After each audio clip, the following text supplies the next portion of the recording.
What if the woman your bank humiliated was actually your boss? She walked in like any customer, modest clothes, calm demeanor, nothing flashy. But what happened next would shake the entire institution. They mocked her, questioned her worth, and treated her like a criminal. Until one phone call revealed the truth. This wasn't just a bad day at the bank. It was the beginning of a corporate reckoning.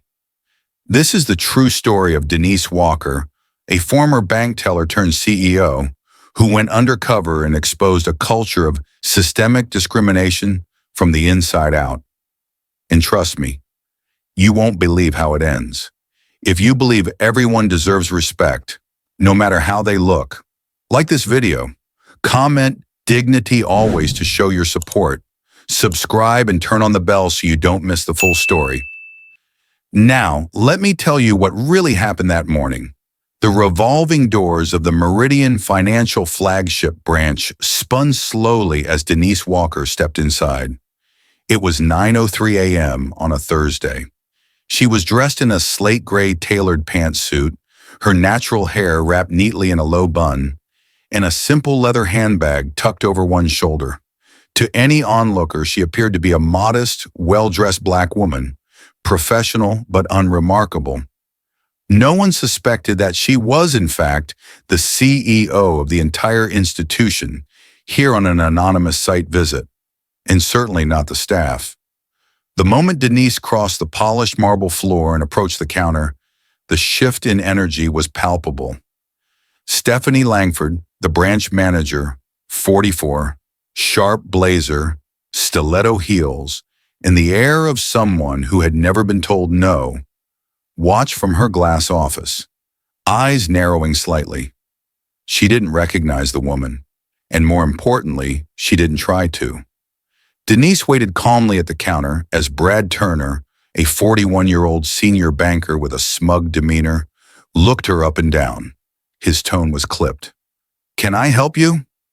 "I'd like to make a withdrawal," Denise said, handing over her bank card and ID, along with a completed withdrawal slip. Brad glanced at the amount, then back at her. "$115,000, he asked, a note of disbelief creeping into his voice. "Yes," Denise replied evenly, her posture still composed. "I'm withdrawing from my business account. The funds were transferred yesterday." Brad didn't respond right away. Instead, he tilted his head toward Stephanie's office, then leaned back and muttered, "You believe this?" to his colleague Richard, a 41-year-old associate with a penchant for cruel jokes. Richard chuckled under his breath. "What's the name on the account again?" Brad asked, now louder. "Denise Walker." Brad typed slowly into his system, exaggerating each keystroke. He turned to Richard again. "Probably some settlement money," he said, just loud enough for the nearby teller, Emily Rhodes, a young intern barely 24, to hear. Her face flushed, but she said nothing. Her fingers fidgeted with the edge of her desk as her eyes darted nervously between Denise and the senior staff. "She doesn't look like the type to be pulling that kind of cash," Richard added, smirking. Stephanie emerged from her office then, clipboard in hand and heels clicking across the floor like a metronome of authority. She approached with the careful poise of someone used to asserting dominance. "Good morning," she said, the corners of her mouth forced into a brittle smile. "I'm Stephanie Langford, branch manager. Is there a problem with the transaction?" "There shouldn't be," Denise replied calmly. "I've provided all the necessary identification and account details." Stephanie took the ID, holding it between two fingers like it was a contaminated item. "This is a significant withdrawal. What's the money for?"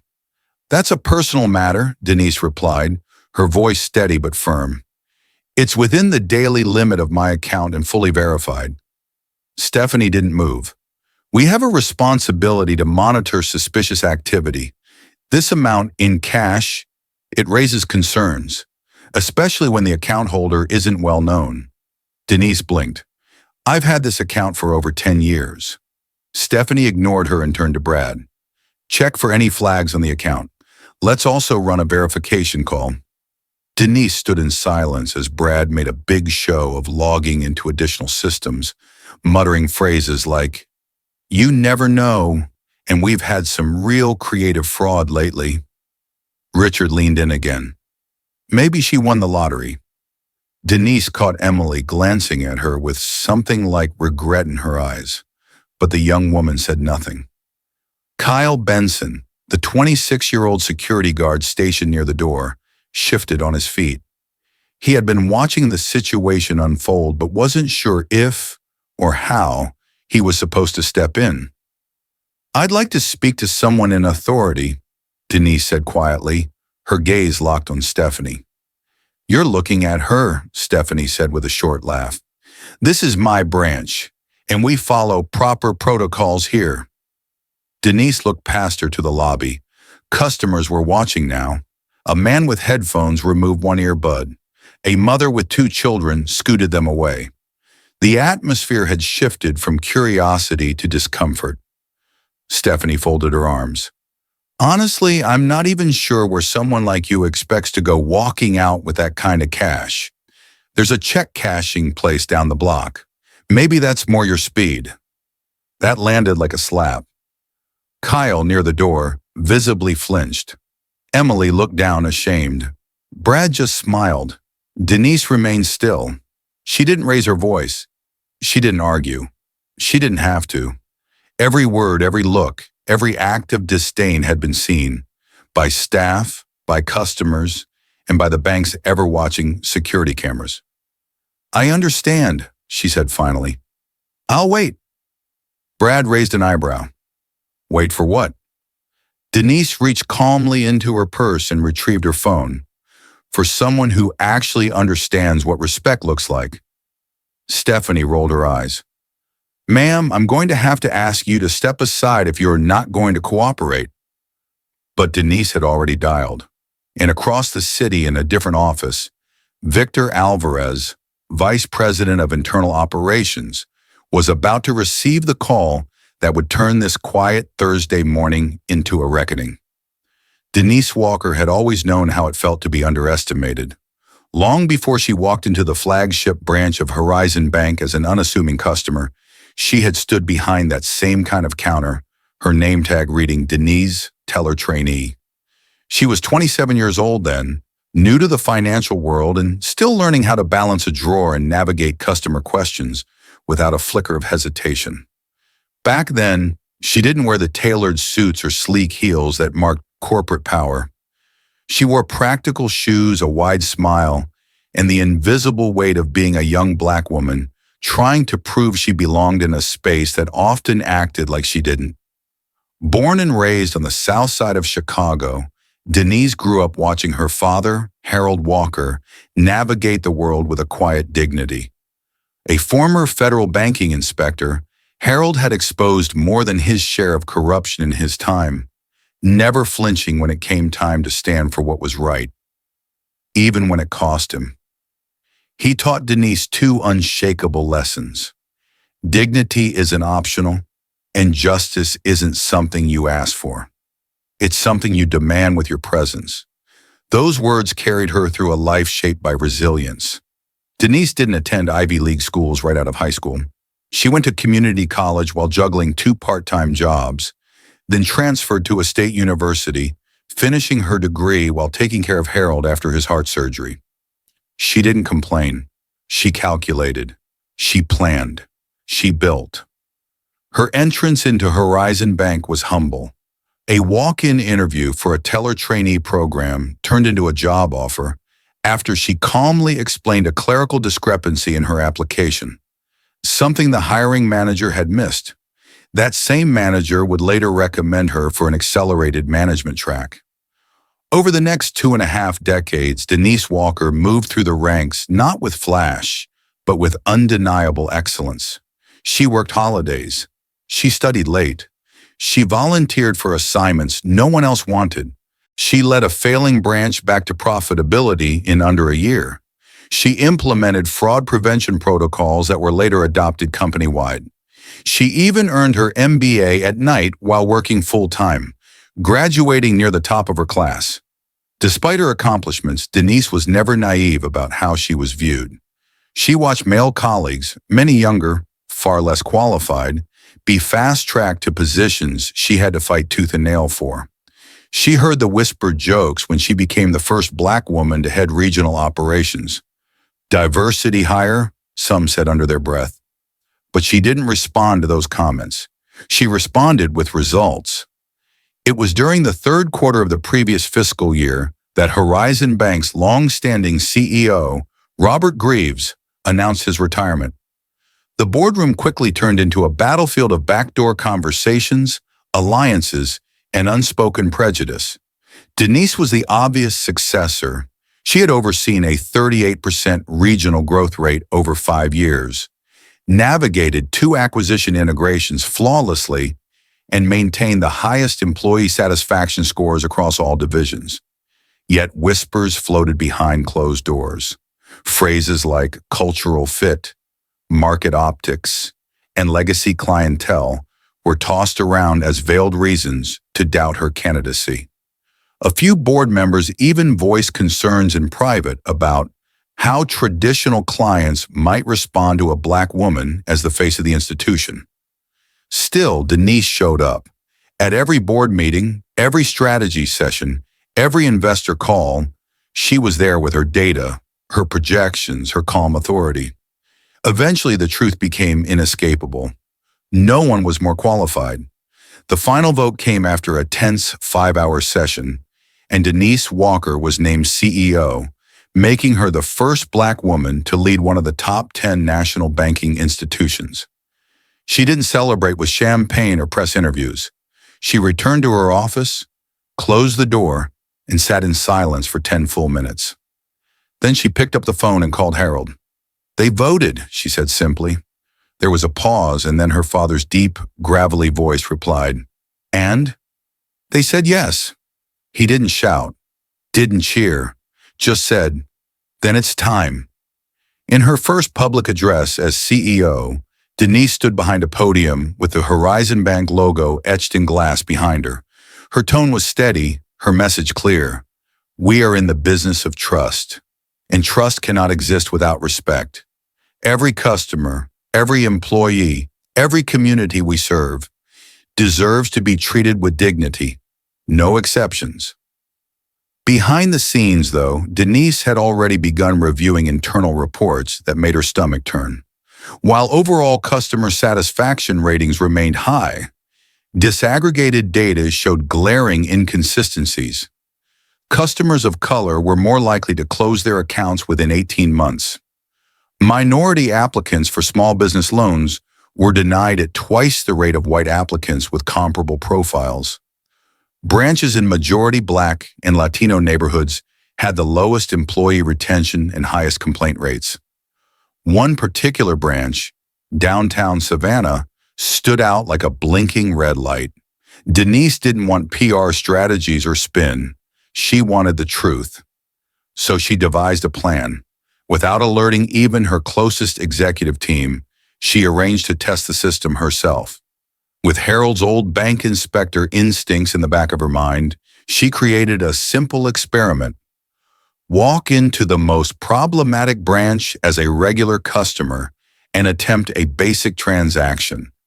A high-value cash withdrawal, entirely legal, within policy, but just unusual enough to test the waters of bias.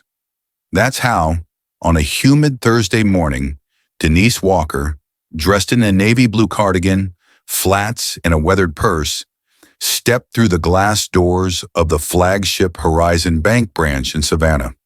She wore no designer labels, no expensive jewelry. Her natural curls were pulled back in a loose bun. She wore no name badge, no entourage, just confidence wrapped in humility.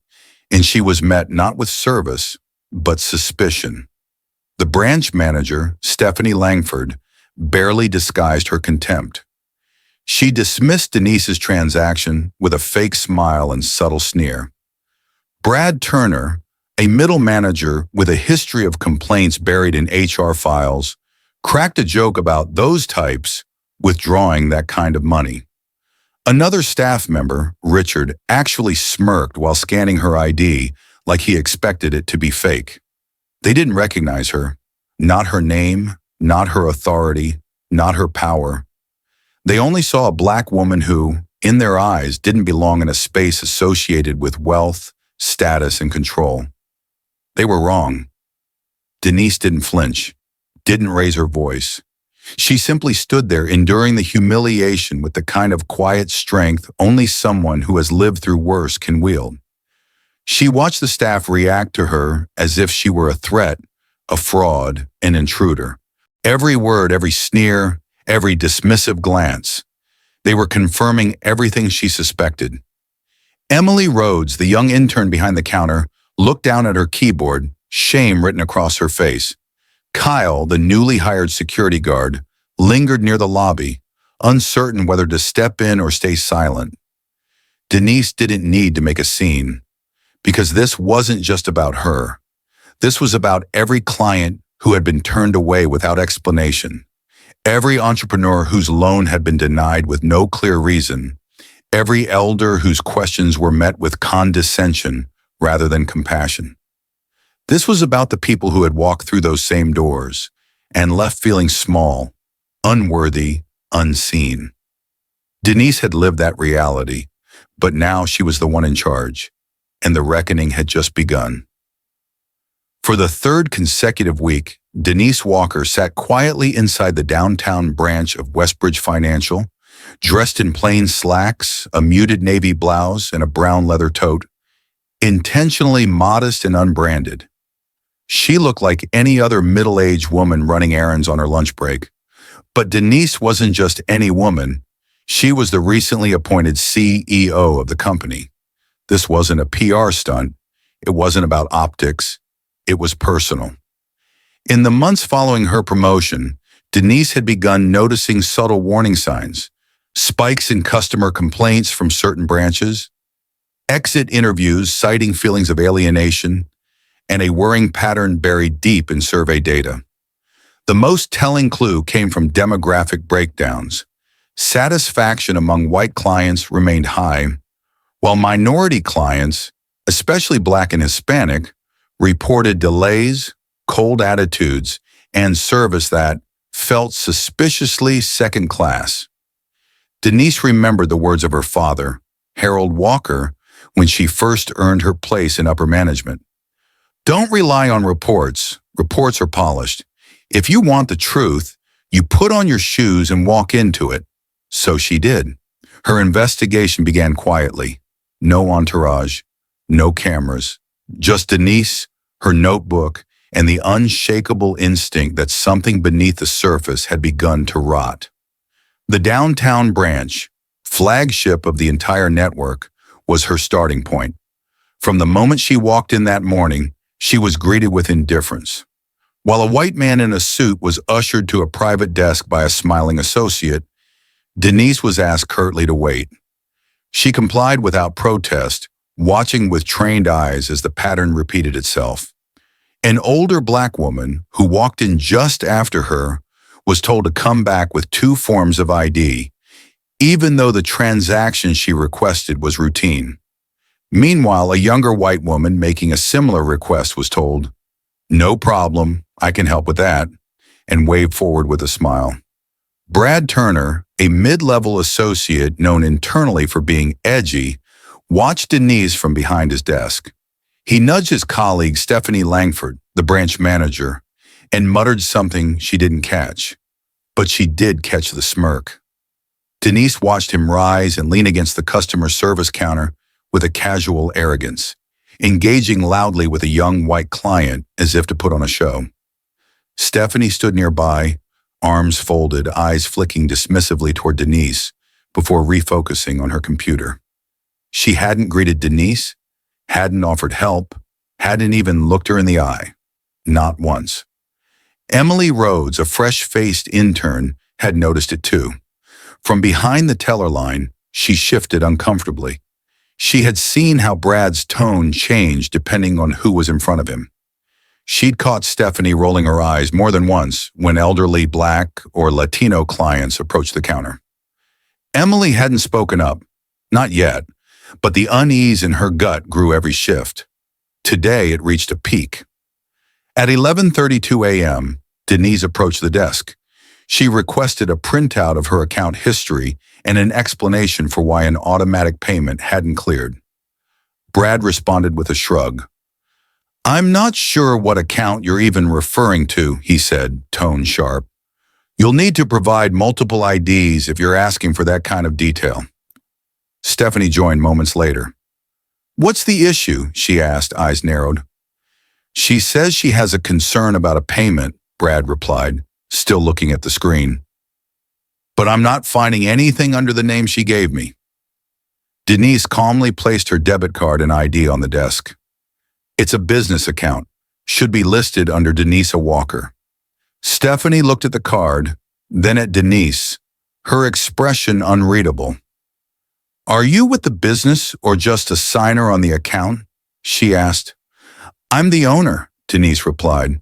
A beat. Brad blinked, then chuckled under his breath. "Right," he muttered. "Owner!" Stephanie's voice grew louder. "You'll have to wait until someone from our business team is available. We don't handle high-balance commercial accounts here at the front." Denise simply nodded and returned to the waiting area, noting the time again. 11 minutes passed, then 15. During that time, she watched as another customer, white, mid-30s, wearing joggers and AirPods, walked in asking about wire transfers. Stephanie personally escorted him to the VIP lounge. When Denise approached the desk again, calm, measured, unshaken, Stephanie's irritation was evident. "I was told someone from business banking would be available within 10 minutes, Denise said. Stephanie tapped her keyboard slowly. "They're tied up. You'll have to wait longer, or I suggest you schedule an appointment through our online portal." Emily, watching it all, clenched her jaw. She knew the business banker wasn't tied up. She had just seen him come back from a break with coffee in hand and head straight into Stephanie's office. At that moment, Denise leaned ever so slightly forward. "I understand," she said softly, "and thank you for your time. I won't take any more of it." Stephanie exhaled in relief, prematurely, because Denise wasn't done. What they didn't know was that every detail of this visit was being documented. What they hadn't noticed were the two mini body cameras, one in Denise's bag, another clipped discreetly to her belt. What they hadn't realized was that the woman they'd profiled, mocked, and made wait was, in fact, their boss. The walk back to her car was silent. Denise sat behind the wheel for several long minutes, her fingers tight around the steering wheel. It wasn't just that she'd been treated poorly. It was that it confirmed everything she feared. The inequality was systemic. It wasn't about one rude interaction. It was a culture, and she had the evidence now. It was time to act. Denise Walker sat quietly in the same lobby seat where she'd spent the last 40 minutes being treated as a second-class citizen. Though her jaw was clenched and her back ached from waiting, her posture remained poised, calm, measured, the kind of composure that had taken decades to master. The kind of calm her father Harold once told her was the strongest weapon in a room full of weak men. She stood once more and approached the counter with the same steady grace. Brad Turner glanced up from his screen and rolled his eyes as if she were a nuisance. "You again?" he muttered, clearly not caring if she heard. "I still haven't spoken to anyone from the business accounts team," Denise said plainly. "It's been over 40 minutes. Brad didn't bother masking the sarcasm. "Maybe you'd get faster service at the check cashing place down on 7th, he said, loud enough for nearby customers to hear. Stephanie Langford, the branch manager, looked up from her desk.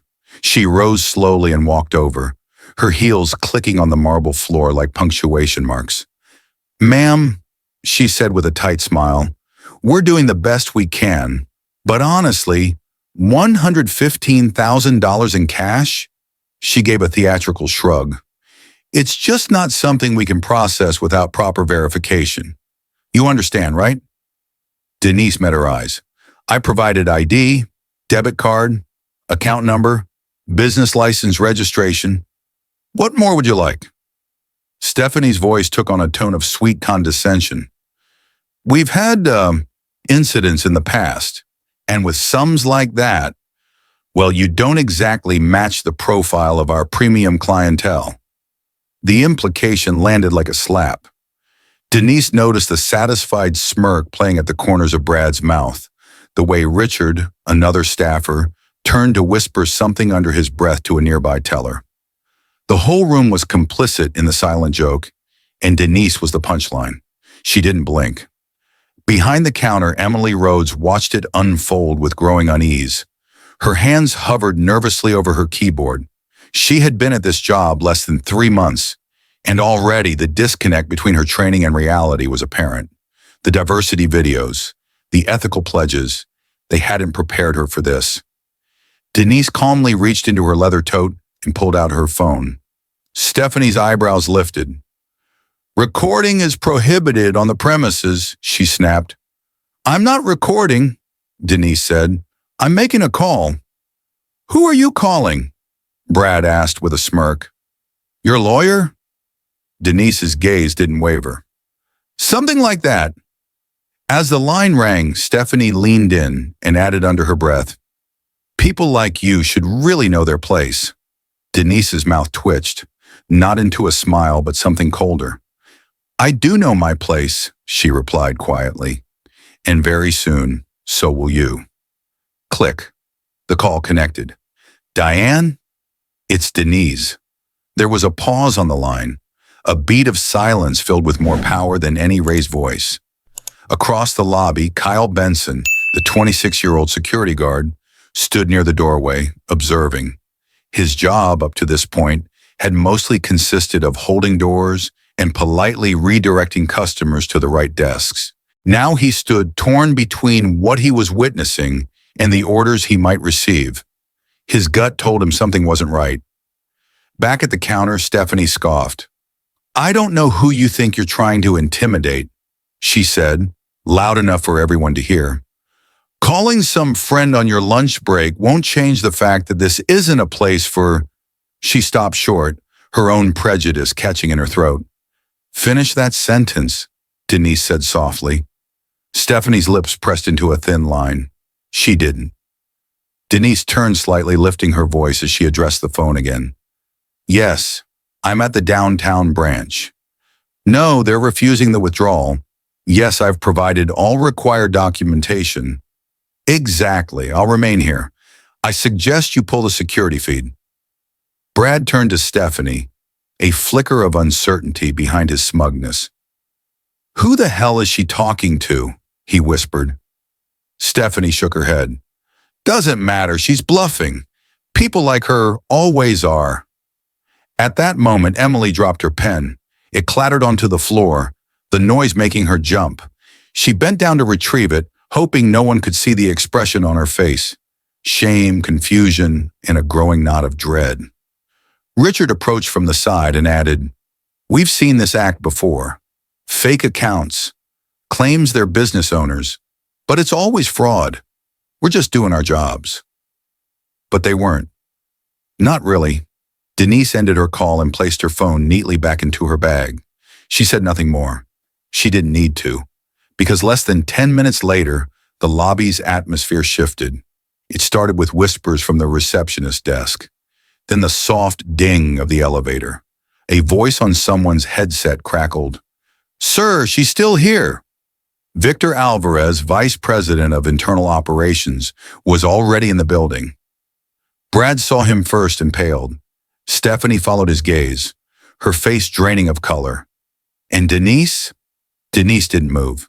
She remained standing at the counter, head high, shoulders square. Victor entered with calm precision, suited, composed, and flanked by 2 members of the bank's internal audit team. He made no announcements, no grand gestures. He simply walked straight up to Denise and said, Ma'am, thank you for your patience. I'll handle this personally. Stephanie's mouth fell open. Victor, she began. Not now, he said flatly. Not another word. And in that moment, the real audit began. Not just of the books or transactions, but of people, of choices, of assumptions, and of everything this branch had just revealed about itself. Victor Alvarez's arrival had already shifted the atmosphere in the branch, but the true storm had yet to come. Less than 20 minutes after Denise Walker's quiet but calculated phone call, the polished glass doors at the far end of the lobby swung open once more. The silence that followed felt unnatural, like the air had been sucked out of the building. Diane Porter entered with deliberate strides, flanked by two senior analysts and a member of the legal department. At 51, Diane wasn't just a high-level executive. She was Denise's most trusted ally, a longtime advocate for equity within the institution. Her tailored navy suit was crisp, her expression unreadable, and she wasn't carrying a briefcase.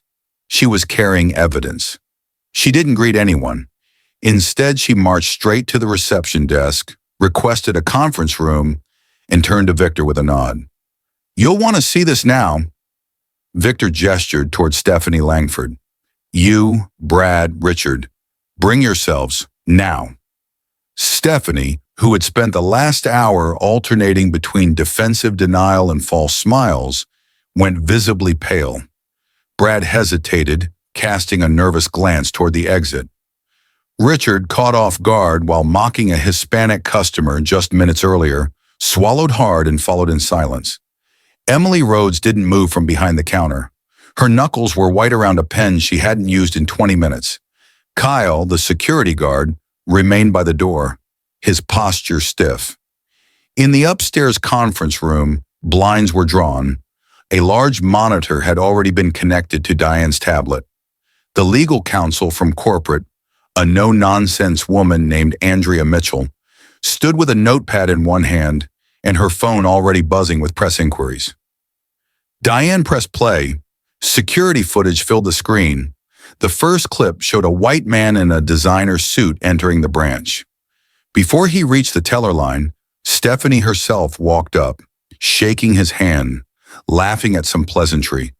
He was escorted immediately to a side office. The second clip showed an elderly black woman entering 5 minutes later. She stood in line for 22 minutes, during which time 2 white customers were served ahead of her. When she finally reached the counter, Brad Turner leaned over to whisper something to Stephanie. The woman was asked to produce 3 forms of ID. Her account was flagged for unusual activity.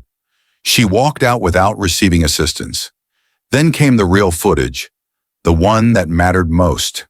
There was Denise standing at the counter, calm, patient, professional, Brad's dismissive tone, Stephanie's tight-lipped disdain, Richard's whispered slurs caught on high-fidelity audio. "This amount doesn't seem appropriate for someone like you," Stephanie had said, turning her head just enough to avoid looking Denise in the eye. The legal counsel paused the video. "I need you all to understand," Andrea said slowly. "This is not just offensive. This is a Title II violation of the Civil Rights Act, and it's all on company equipment, company premises, in direct contradiction to company policy." Victor crossed his arms. "What explanation do any of you have?" Stephanie stiffened. "That woman didn't provide proper—" "She is the CEO," Diane snapped, "of this bank." Stephanie blinked. Andrea spoke again. "This pattern is not an isolated incident. The analytics team disaggregated complaint data, customer feedback, and transaction metrics over the past 2 years. The downtown branch, your branch, Stephanie, has the highest discrepancy between treatment of white clients and clients of color in the entire company." She clicked to the next screen. Bar graphs, heat maps, timestamps. Loan rejections for black applicants, 3.2 times higher than the branch average. Account closures from Hispanic clients, double. Customer satisfaction scores, white clients, 4.8 stars. Black and Asian clients, 2.3 inches. Stephanie fumbled for words. "That doesn't mean we—" "It means everything," Diane cut in. You've created a toxic, discriminatory culture in our flagship branch, and it's on camera, in numbers, in sworn statements. Back downstairs, Denise remained at the counter. She hadn't moved. She didn't need to. Word had spread. A hush fell across the floor. The other employees, customers, even Kyle by the door, they all sensed something irreversible was happening. Stephanie, Brad, and Richard were summoned back down 20 minutes later. Their faces were pale, jaws clenched, breath shallow. Victor followed with Diane and Andrea beside him. Stephanie opened her mouth, but Diane raised a hand to silence her. Denise finally turned. Diane addressed the staff and customers still gathered. "This is Denise Walker," she said clearly, her voice carrying across the lobby. "She is the CEO of Walker Financial Services. This branch is hers. This bank is hers. And what she experienced today is unacceptable." A collective gasp swept through the room. Emily looked up, tears brimming in her eyes. Kyle stood straighter. Victor stepped forward. "Effective immediately, Stephanie Langford, Brad Turner, and Richard Bowen are relieved of their positions. Permanently. Your actions violate the bank's code of conduct, company policy, and federal anti-discrimination law." Stephanie let out a sharp breath, half protest, half panic. "You can't just fire." "We can," Denise interrupted quietly. "And we are." Security escorted them out. No raised voices, no drama, just consequence. Victor turned back to the team. "A full audit of this branch begins tomorrow. Customer interviews, staff reviews, system logs, everything." Emily swallowed hard. Denise looked at her gently, then nodded once. "You're not invisible," the gesture said. Diane faced the remaining employees. "We're not just cleaning house, we're rebuilding it." No one spoke, but the message was received, loud, clear, and long overdue. A stunned silence blanketed the lobby. Stephanie Langford, Brad Turner, and Richard Bowen stood motionless as Victor Alvarez's words echoed through the room like a gavel strike. Customers paused mid-transaction. Employees behind the teller windows froze, some staring at the floor, others watching in wide-eyed disbelief. Denise Walker stepped forward. Though calm, her presence now radiated unmistakable authority. She no longer needed to mask her identity or her voice. Her gaze locked on the three employees who had, mere minutes ago, treated her with open contempt. "Stephanie Langford, Brad Turner, Richard Bowen," she said, her voice low but unwavering. "Your employment with Walker Financial is hereby terminated, effective immediately." Stephanie flinched. Brad turned red. Richard opened his mouth to speak, but no words came. "You violated not just our company's core values, but the dignity of every person you've interacted with under this roof," Denise continued, her eyes burning with quiet fire. "You profiled me because of how I looked. You mocked me. You questioned my right to my own money." Victor stepped beside her, arms folded, reinforcing her words with his presence. "And you did all this," Denise added, "in front of cameras, customers, and your own staff. What you may have assumed was a routine display of unchecked arrogance will now serve as the training footage for what never happens again in this company." Stephanie's face contorted, part disbelief, part shame. I didn't know who you were," she stammered. "That's exactly the problem," Denise replied. "It shouldn't matter who I am. Every customer deserves respect." Kyle, the young security guard, stood near the back wall, expression unreadable. He had seen plenty of customers escorted out before, but never staff. Slowly, he stepped forward as Victor gave him a quiet nod. "Mr. Benson," Denise said, addressing Kyle directly, "please escort Ms. Langford, Mr. Turner, and Mr. Bowen to retrieve their belongings and leave the premises." Kyle hesitated only briefly before speaking, voice steady but gentle. "Yes, ma'am." Stephanie tried to hold on to what little dignity she had left. gathering her handbag without looking at anyone. Brad looked furious, but powerless. Richard, now pale, refused to make eye contact with anyone. One by one, they followed Kyle through the side corridor, their exits as quiet as they were humiliating. The air shifted. What had once been a space of quiet complicity had transformed into a place where consequences were real. Denise turned her attention to the rest of the staff. This is not about fear. This is about accountability, about restoring trust in who we are and what we represent. Her voice softened slightly as her gaze landed on Emily Rhodes, the young intern whose discomfort had been visible from the beginning. Emily had tears in her eyes now, not out of fear, but relief. She had seen something wrong, and for the first time, someone with power had seen it too. "Young lady," Denise said, beckoning her forward. Emily's hands shook as she stepped out from behind the counter. "Ms. Walker, I'm sorry. I should have spoken up. I knew it wasn't right, but you didn't feel safe doing so," Denise finished for her, gently. "And that's not your failure. That's ours. The environment that made you feel like silence was your only option ends today." Emily nodded, a tear rolling down her cheek. Victor approached and handed Denise a report. She scanned it briefly, then looked toward another employee, Beth Holloway, a teller who had been the first to interact with her during the incident. Beth stood stiffly by her workstation, guilt radiating from her every pore. "Ms. Holloway," Denise said. Beth stepped forward slowly, eyes low. "I didn't say anything," she admitted quietly. "I followed the manager's lead. I knew something was wrong, but I let it happen." "You hesitated," Denise acknowledged. "But hesitation is different from hostility.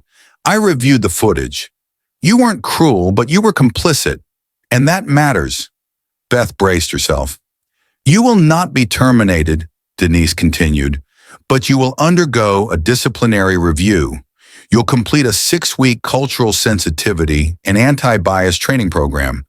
If you complete it with full participation and demonstrate growth, you'll be retained." Beth blinked. She had expected to be fired. "Thank you," she whispered. "I won't let this happen again." "I hope not," Denise said, then paused, "because someday someone else might look to you for the courage to speak up." Beth nodded, visibly shaken but grateful. As Denise stepped back, she glanced around at the remaining staff. "For anyone else wondering if today was a performance, let me be clear, this is just the beginning." The customers, once silent observers, began to murmur. Soft claps, a few respectful nods, and quiet affirmations rippled through the room. One elderly black woman near the entrance wiped her eyes. A middle-aged Hispanic man gave Denise a solemn salute. Victor stepped forward once more. "All employees will receive a company-wide memo outlining our new internal review policy beginning today. Compliance is not optional. Culture begins with accountability." As the terminated employees were quietly escorted out the back, Denise stood tall, no longer just the undercover woman in a navy blazer, but the CEO who turned injustice into change. And for the first time in that branch's long and checkered history, the silence wasn't shameful, it was respectful. The air was still heavy in the boardroom of Walker Financial, but Denise Walker, now fully revealed as the CEO, stood calm, collected, and resolute. What had just happened at the flagship branch downtown had sent a shockwave through the institution. It wasn't just a public embarrassment, it was a wake-up call, and Denise wasn't about to let the moment pass without creating lasting change. 3 days after the public confrontation that had led to the termination of Stephanie Langford, Brad Turner, and several complicit staffers, Denise walked into the same boardroom again, this time flanked by attorneys, operations leaders, and data analysts. Behind her was Victor Alvarez, the 49-year-old vice president of internal operations, who had personally reviewed over 72 hours of security footage and sifted through years of customer service data, Denise stood at the head of the long walnut table, surrounded by the senior leadership team and board members who had once hesitated to appoint her. Systemic bias is no longer an allegation, Denise began, her voice low but firm. It's a proven fact, and it ends today. She announced the launch of the $50 million Equitable Banking Initiative, a sweeping overhaul of policies, personnel evaluation, and customer accountability mechanisms that would transform Walker Financial from the inside out. We are done pretending, she said, locking eyes with each executive. We're not going to polish over prejudice with public relations. We're going to rebuild the foundation of this institution, brick by brick, with equity and dignity. Phase 1. Policy overhaul and cultural audit. Within days, Victor Alvarez led a team of auditors into every major branch across the country. Their mission was twofold: review customer complaint records, both formal and informal, and interview employees about internal culture and biases. Branches that had high complaint suppression rates were flagged for review. Disaggregated data revealed disturbing disparities. Black and Hispanic customers were twice as likely to have loan applications delayed or denied without clear reasons. White customers with identical financial profiles routinely received better terms, faster service, and more direct assistance. The board was stunned. Harold Walker, Denise's 76-year-old father and a retired federal bank inspector, had seen it all before. Quietly seated at the far end of the room, he shook his head. They buried it deep, Harold muttered. But you dug it out, D. You pulled the rod up by its roots. Phase 2. New metrics for staff evaluations. Gone were the days when employee success was measured solely by account volume and transaction speed. Under the new model, all staff, managers, tellers, and security included, would be evaluated on equity metrics. Respectful treatment of clients across all backgrounds, proportional service times between demographic groups, patterns in account approvals and denials, customer feedback disaggregated by race, age, and income. Brad Turner's sarcastic remarks and Stephanie Langford's blatant favoritism had once been shrugged off as strong personalities. Under the new framework, they were grounds for termination. Victor Alvarez made it clear, performance without fairness is failure, and failure will be held accountable. Phase 3. Anonymous customer surveys and public transparency. In every branch lobby, new feedback terminals were installed. Customers could now rate their experience anonymously, but with one crucial change. They were asked to self-identify their race and age range. This data wasn't just collected, it was made public in quarterly reports. Branches were ranked not just on profits, but on equitable service. Locations with repeated disparities were flagged for executive review and subject to leadership rotation or shutdown. At Denise's direction, a new customer service motto appeared across every screen, pamphlet, and door sign. All customers deserve dignity. If you weren't treated fairly, call this number. And beneath that, her direct line. Some senior leaders had pushed back on this. It was too risky, too vulnerable. But Denise was unwavering. If they don't trust the people under me, they can come straight to me. Phase 4. Retraining and leadership. Reshaping mandatory bias training wasn't just a PowerPoint presentation anymore. It was now a 3-week immersive program co-designed with civil rights groups and frontline staff who had witnessed discrimination firsthand. Emily Rhodes, the 24-year-old intern who had stood silent but visibly uncomfortable during the incident at the flagship branch, was one of the first to be invited to help shape the new curriculum. I froze that day, Emily confessed during the first internal training summit, but I won't freeze again.